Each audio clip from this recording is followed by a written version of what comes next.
Brand novamente. Vamos para mais uma aula aí do 7º ano, cujo tema é Características Gerais dos Seres Vivos, corresponde ao capítulo de número 5 do nosso livro. Tá ok? Vamos lá? Então, olha só.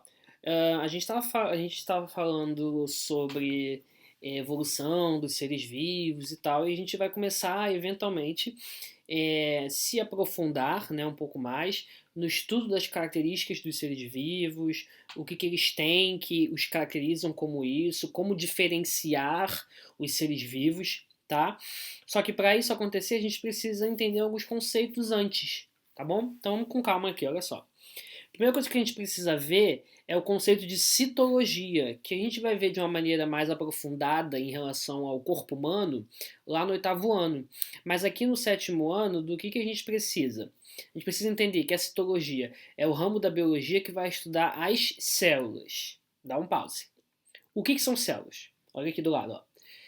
A célula é a menor estrutura viva em que as reações metabólicas acontecem de maneira eficiente e organizada. A célula é a unidade morfológica, ou seja, de forma, e fisiológica, ou seja, de função, dos seres vivos. Tudo que a gente tem acontecendo no nosso corpo acontece dentro das células. É a menor estrutura que vai formar o seu corpo, tá? Então aqui do lado eu botei alguns exemplos de células, olha só.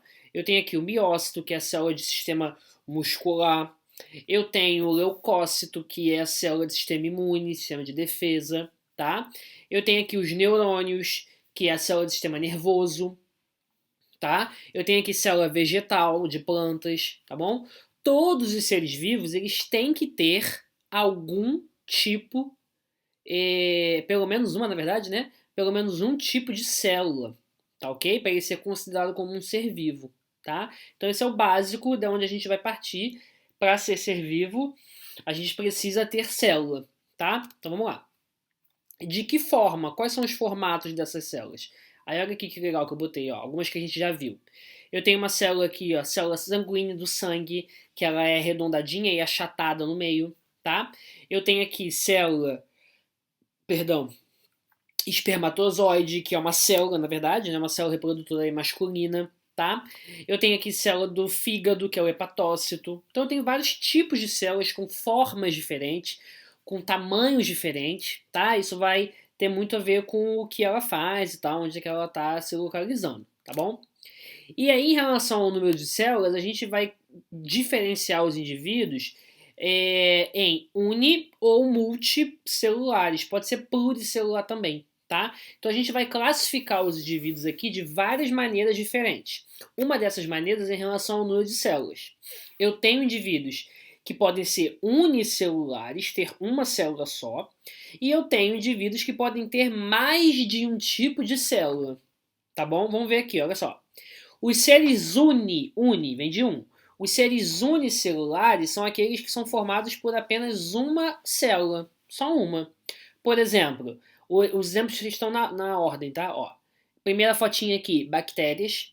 Segunda fotinha, protozoários. E a terceira fotinha ali são algas, tá? Algumas algas e alguns fungos, tá? Repara que quando eu digo alguns, é porque não são todos, tá? Mas se eu disse bactérias e protozoários, é porque são todas as bactérias. Todos os protozoários são unicelulares, tem só uma célula, tá? Esses caras que são unicelulares, esses indivíduos, eles vão ser microscópicos. Eles não conseguem ver, a gente não consegue enxergá-los, ver esses caras a olho nu, tá? A gente vai conseguir enxergar os de baixo, que são os multicelulares, tá bom? Porque eles são formados por várias células, mais de uma. Quando eu pergunto para os alunos assim, qual é o número de células dos animais? Eu não quero que você conte na mão para mim, não é isso que eu quero. Eu quero saber se ele é uni ou se ele é multi, vários. Tá ok? E aí vai, né? Então, de seres multicelulares, por exemplo, alguns fungos, a gente consegue ver o cogumelo. Eu consigo ver o champignon. Então, isso é multicelular, tá? Algumas algas, que a gente consegue ver, tu vai lá na praia, a água fica presa no pé, né? Eu nem gosto, eu tenho um pouco de nojo, tá? Mas é alga, é ser vivo. Plantas e animais, todos eles são multicelulares, tem mais de uma célula, formado por várias células, tá bom? Vamos lá. Outra divisão aqui em relação aos seres vivos. Os seres vivos eles podem ser organizados em relação ao núcleo dessa célula, tá? De acordo com a presença ou a ausência do núcleo nas células, tá? Mas antes de eu diferenciar, vamos ver aqui, olha só. Cadê? Esse aqui que eu queria. Olha aqui, ó. Eu tenho indivíduos que eles podem não ter núcleo, que são os indivíduos procariontes, que a gente chama, e eu tenho os indivíduos que têm núcleo, que são os indivíduos eucariontes. O que é o núcleo? O núcleo é uma parte central na célula, que é onde está, ó, se você pegar aqui, vai ver que está o DNA.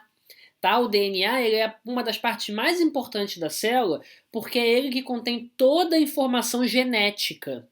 Tudo de informação que tem para essa célula poder existir, para essa célula poder fazer todas as funções dela, tudo isso está presente no núcleo, tá ok? Então o núcleo é muito importante, importantíssimo, porque ele vai guardar o DNA.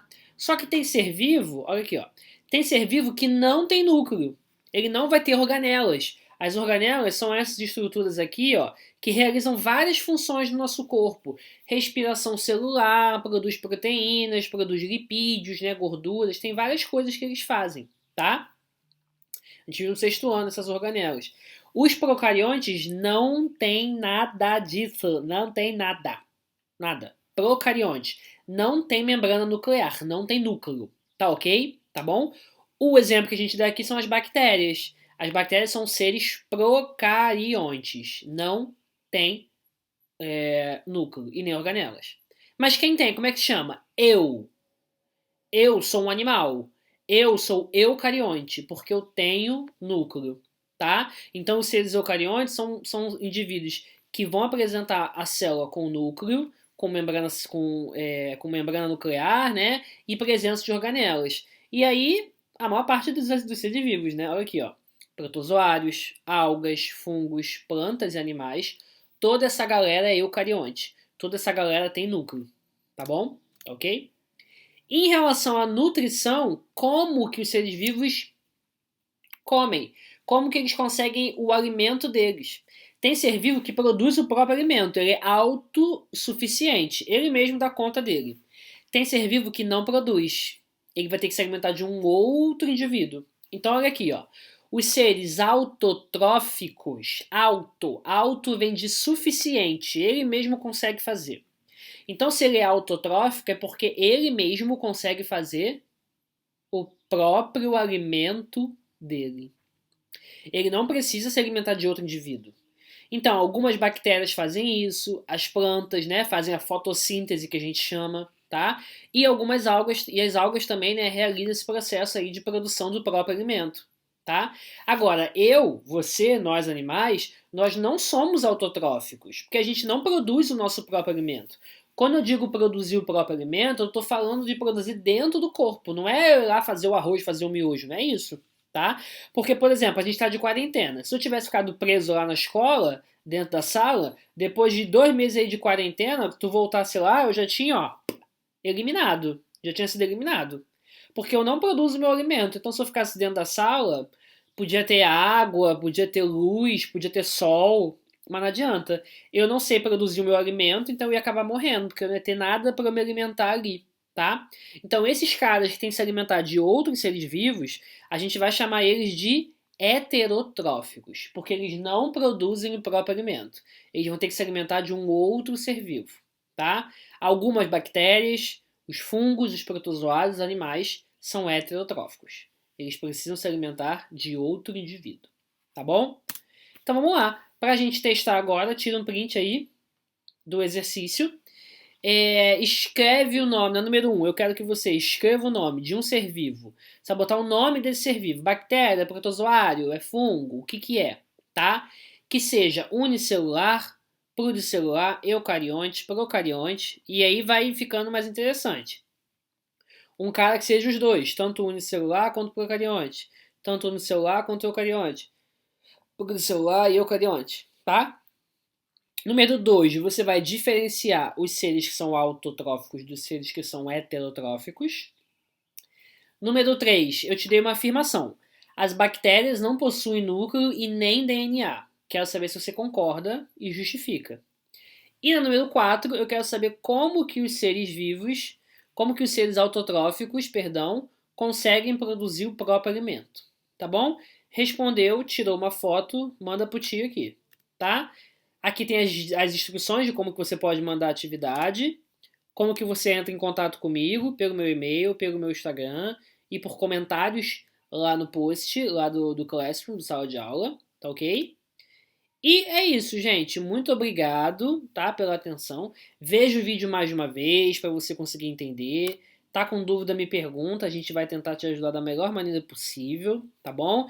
Espero que vocês estejam fazendo a atividade. Se inscreve no canal, dá um like, né, para ajudar a gente, tá bom? E no mais, um grande beijo, morrendo de saudades. Até semana que vem.